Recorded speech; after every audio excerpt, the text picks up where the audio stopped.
คือพระอาจารย์สมบูรณ์พระเถรานุเถระทั้งหลายเจริญพรออกสนญาติโยมมื้อนี้ออกสนญาติโยมถือว่าโชคดีได้มาเว้นกุศลได้มาทำบุญได้มาฟังการสวดสาธยายพระไตรปิฎกแล้วก็ได้มาฟังธรรมของญาติทานอาตมามีความภาคภูมิใจหาที่สุดบ่ได้บวชมาได้66-67 พรรษาสิเข้า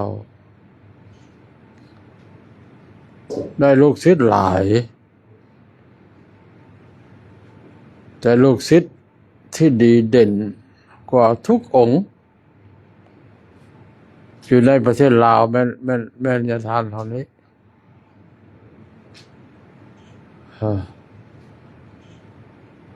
มาอยู่ในอาตมาตั้งแต่เป็นจัวแล้วก็บวชให้ก็แม่นบวชให้แล้วเพิ่นได้ทำหน้าที่เผยแผ่พุทธศาสนาถือว่าโดยอันดับหนึ่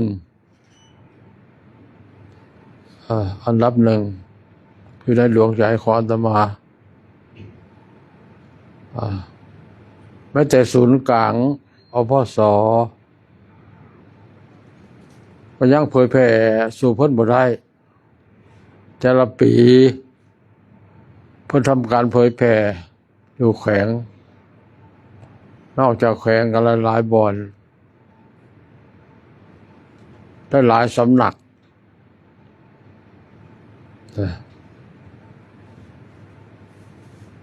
อาตมาชื่นใจดีใจที่ได้ลูกศิษย์มื้อนี้ก็ได้มาร่วมเพิ่นเศร้าอยู่กับเบื่ออีกไปทางยนต์กันไปทางรถก็บ่ทันงานอันนี้แสดงว่าเพิ่นเอาใจใส่ในเรื่องการเผยแผ่ในเรื่องการพัฒนาประกอบส่วนและแก่ภาครัฐบ่แม่นธรรมดา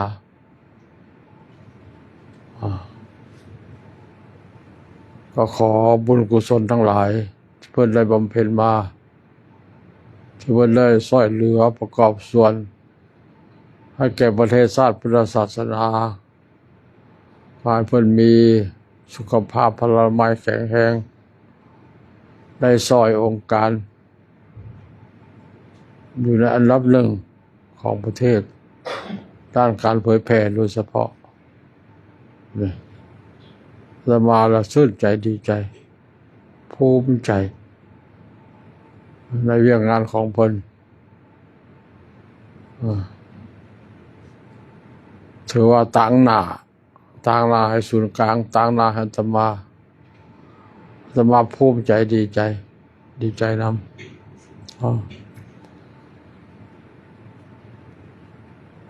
อันที่เป็นห่วงนำพระสงฆ์นำพระพุทธศาสนามานึกถึง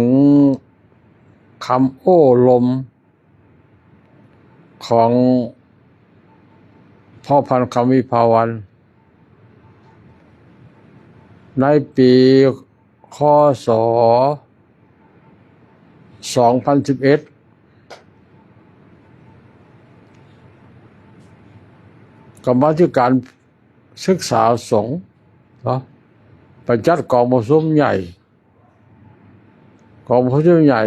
อันพระสงฆ์การศึกษาอยู่วัดพลเผาแขวงหลวงพระบาง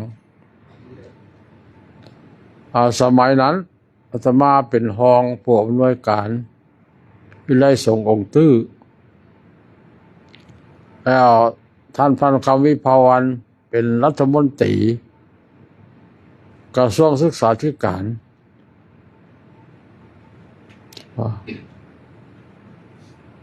ได้เชิญเพิ่นไปร่วมเพิ่นโอ้ลมตะกองผสมมันเป็นยังเอาคำโอ้ลมของเพิ่นมาว่า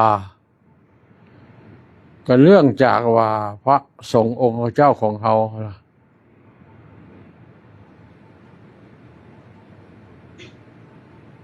ส่วนหลาย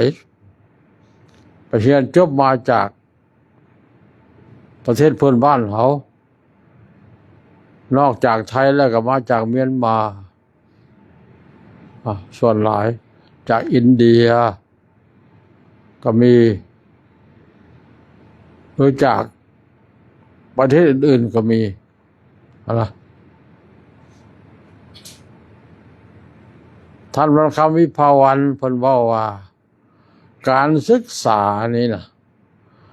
ศึกษาอยู่ประเทศใดดีทั้งนั้นดีหมด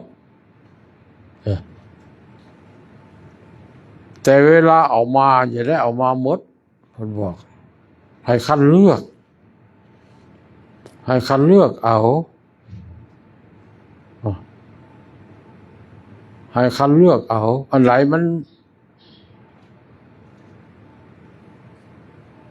มันถือกับแนวทางของพรรคของรัฐถือกับแนวทางขององค์การฮีตของประเพณีวัฒนธรรมของลาวเฮาหั่นนะที่มันกลมกลืนกันหั่นนะยังเอามาบางองค์เอามาหมดเลยเอามาตื่มครับมันลึกได้ตัวนี้2011จักปีแล้วนี่13เนาะปีที่14ก็สิเลือกได้พระสงฆ์องค์เจ้าของเฮาล่ะมันดังปีนี้ดังเอาส่วนญาโยมก็สิเข้าใจเนาะ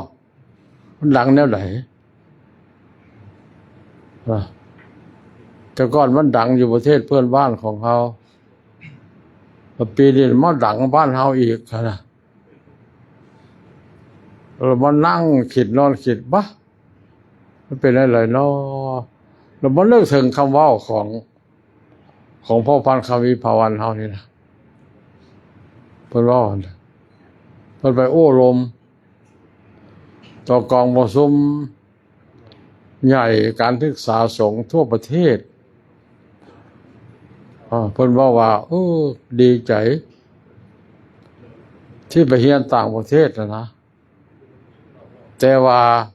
ต้องคัดเลือกต้องคัดเลือกเอาบ่แม่นเอามาหมดนะ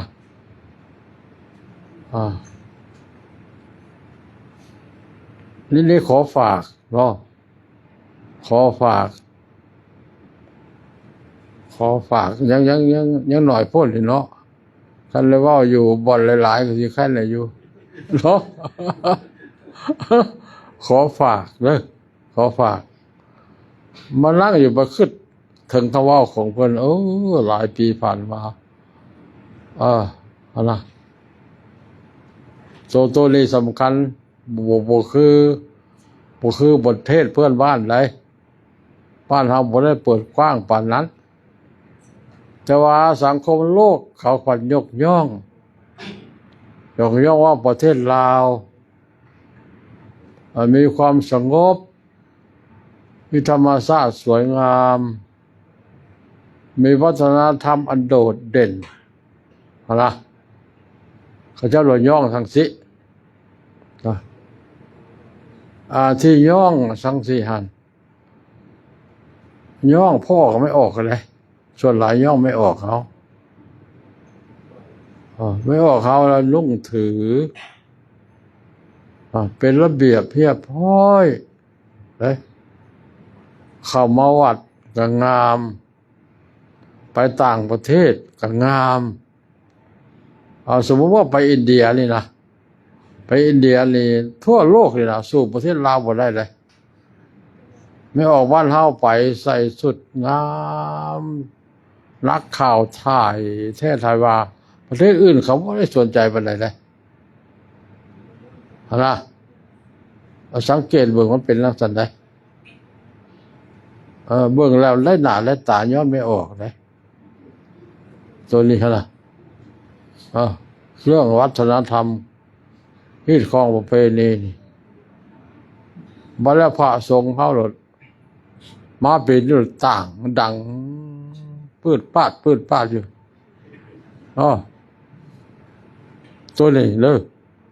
ยจากนี้ไปก็จะได้เว้าหลายบอนอยู่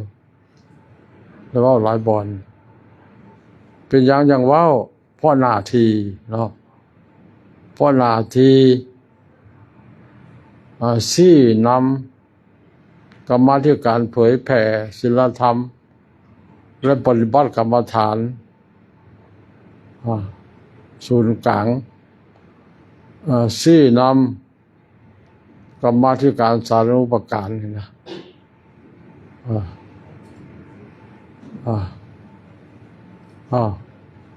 เรื่องหลายโอกาส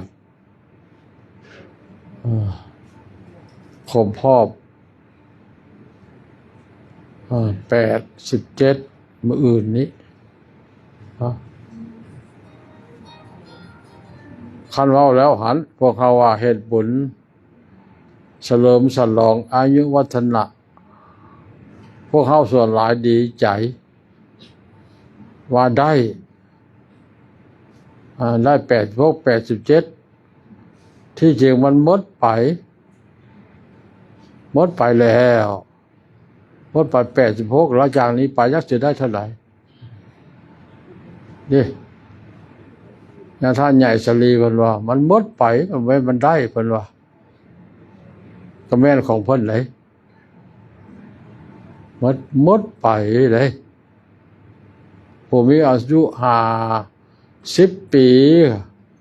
หมดไป50ล่ะจากนี้ไปมันสิได้เท่าไหร่พระพุทธเจ้าว่าอย่างท่านใหญ่สลีว่านะแต่พวกเขาพอได้ว่านะมันเป็นจังซั่นเรามื้อนี้ได้ฟังพระอาจารย์สมบูรณ์เพิ่นเทศเรื่องพระโสดาบันอาตมาเงิดนางวิสาขามหาอุบาสิกานี่7 ปีได้บรรลุโสดาบันล่ะพวกเขานะคืออาตมาจังซี่นะเท่าปานนี้ล่ะน้อยเดียวก็ยังบ่ได้น้อยเดียวก็ยังบ่ได้สักกายทิฏฐิวิจิกิจฉาศีลพัตตปรมาสนะสักกายทิฏฐิเห็นแจ้งเห็นถูกต้องในกายนี่แบบพระพุทธเจ้าแบบพระอรหันต์เห็นบ่ได้สักกายทิฏฐินะวิจิกิจฉาละความสงสัยในบาปในบุญในคุณในโทษอันใดเป็นบุญอันใดเป็นบาปอันใดถูกต้องอันใดงมงวยอันใดแม่นคุณอันใดแม่นโทษน่ะเห็นคักเด้เฮายังผลอยู่ศีลพัตตปรมาสตัวในแห่งมาแห่งการเชื่อถือความงวยนะตัวนี้มาแห่งพระสงฆ์เท่ากับมาแห่งเลยตัวลาภสักการะนี่นะคืออย่างท่านสมบูรณ์ว่าเมื่อกี้นี่จักโคบหยังนี่นะเพิ่มเข้ามาเลยตัวนี้แทนที่มันสิหมดไปมันเพิ่มเลยการงมงวยนี่นะ นะว่าไก่เลยไก่โสดาเนี่ยไก่แท้ๆทั้งไก่อ้าวถึงอย่างไรก็ตามพวกเขาได้ฟังแล้วมาพิจารณาขักไข้ควนขักความจริงแล้วหันเขาเป็นผู้สอนเขาเป็นผู้นำขั้นเบิ่งแล้วนะประแทงง้มกว่าออกตัวญาโยมซับเลยบางองค์หรอกวะบางองค์ว่าบางองค์เลยอะไรมันเป็นทั้งสี่และญาทานญาทานมหาทั้งหลายซอยเลิกซอยกันเลิกนี่นะเอาเฮียนมาเอาเข้าใจเอาเว้าได้เอาสอนเป็นต้องนำพาให้มันทางถึกให้มันกลมเกลียวกันกับแนวทางของพระของรัฐใกล้เข้ากับพระพุทธเจ้าเขาจะหนีห่างจากพระพุทธเจ้าเอาเพียงแค่นี้ซะเนาะเอาขอไว้ใส่พรอาญาทานทั้งหลายก็ดีใจได้ฟัง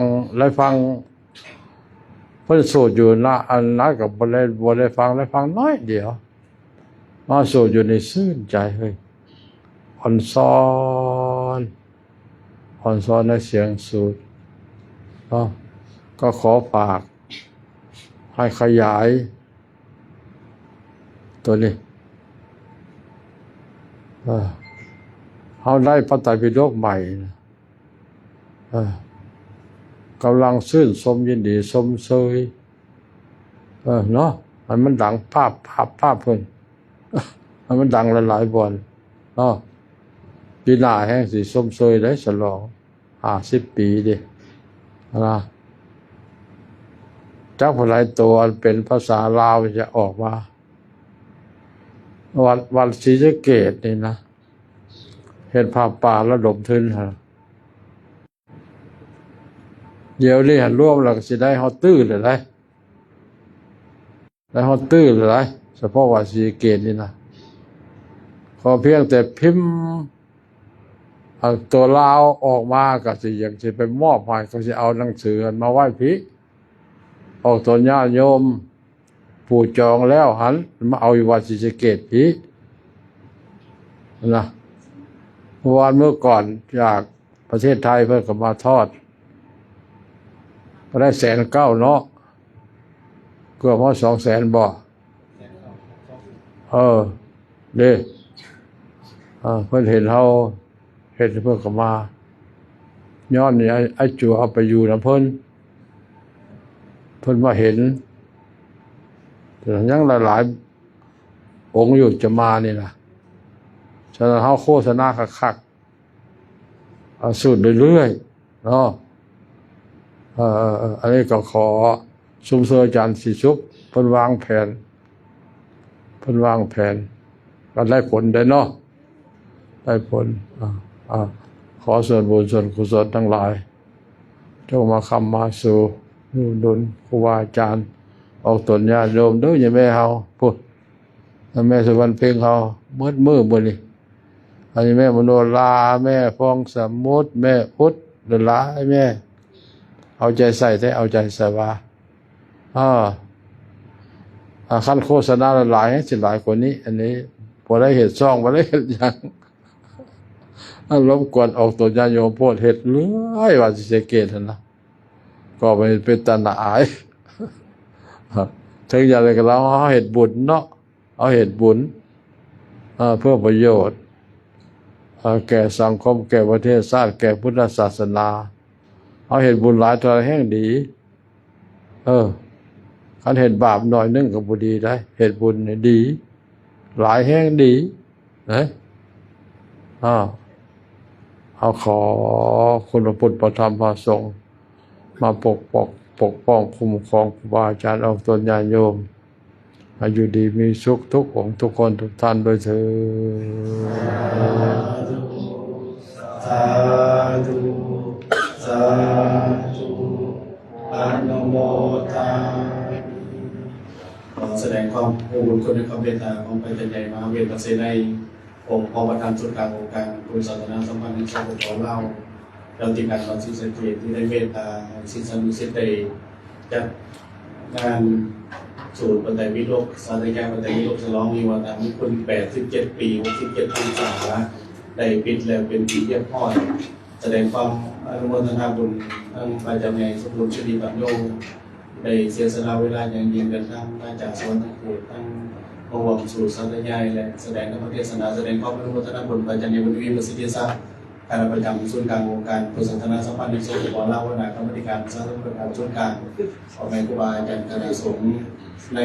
กรรมธิการเผยแผ่ครูบาทุกองค์เลยจากแต่ละวันที่ได้เสียสละเวลาอย่างยิ่งรวมตั้งแต่ภาคเศร้าจนทอดเวลานี้ขณะนี้เวลานี้คือว่าสำเร็จเป็นที่เยี่ยมพอยต่อไปจะเริ่มพัฒนาได้เตรียมน้ำยาคณะสงฆ์โดยมีพระอาจารย์ใหญ่จะได้นำทางคณะสงฆ์ให้พรตัวโยมพรอยากนำนั่นคือว่าสำเร็จพิธีและมื้ออื่นเวลา6:30ต่อโฮม7:30ขอสู่พิธีการทางศาสนาไหว้พระสวดมนต์ศีลเราคำถวายเขาใส่บาตรเดี๋ยวทุกคนจะได้มอบปัจจัยในองค์การช่วยการของพสกรรมธิการเพื่อเป็นศิลธรรมและเป็นกรรมฐานจะมีมุขวีทั้ง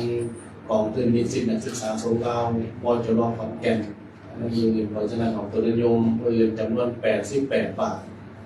คณะสงฆ์ความโดยสามเณรทั้งหลายจะเริ่มต้นฐานในนอกรวมกันอีกนั่นคือ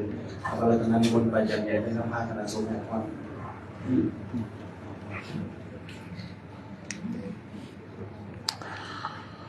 สัพพะโลกวินิมนโตสัพพสันตา